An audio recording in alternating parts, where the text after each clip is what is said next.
അബൂബക്കർ റളിയല്ലാഹു അൻഹു തിരിഞ്ഞിട്ടുള്ളത് ഉമർ റളിയല്ലാഹു അൻഹുവിനാണ്. അതുകൊണ്ടാണ് ഒരു പ്രാവശ്യം ഉമർ ഇബ്നുൽ ഖത്താബ് റളിയല്ലാഹു അൻഹു ചോദിച്ചത്, അബൂബക്കർ സിദ്ദീഖ് റളിയല്ലാഹു തആല അൻഹുവിന്റെ ഒരു രാത്രിയിലുള്ള അമൽ എനിക്ക് നൽകാമെങ്കിൽ എന്റെ ജീവിതത്തിന്റെ ഞാൻ ചെയ്തു കൂട്ടിയ അഅമാലുകളുടെ സൽക്കർമ്മങ്ങളുടെ പകുതി മഹാനായ അബൂബക്കർ റളിയല്ലാഹു അൻഹു ഞാൻ കൊടുക്കാൻ തയ്യാറാണ്.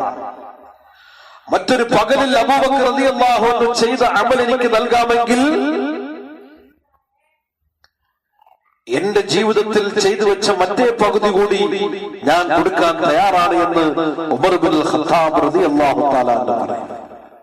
അഥവാ അബൂബക്കർ റളിയല്ലാഹു അൻഹുവിന്റെ 24 മണിക്കൂർ അമലുകൾക്ക് പകരമായി മുഴുവൻ ജീവിതത്തിൽ ചെയ്ത അമലുകളും ഞാൻ കൊടുക്കാൻ തയ്യാറാണെന്ന് ഉമർ ഇബ്നുൽ ഖത്താബ് റളിയല്ലാഹു തആല പറയുന്നെങ്കിൽ എന്താ കാര്യം? ഉമർ റളിയല്ലാഹു അൻഹു മനസ്സിലായി ആരാണ് അബൂബക്കർ സിദ്ദീഖ് റളിയല്ലാഹു തആല. ഉമർ റളിയല്ലാഹു അൻഹു കാര്യം മനസ്സിലായി. അത്രത്തോളം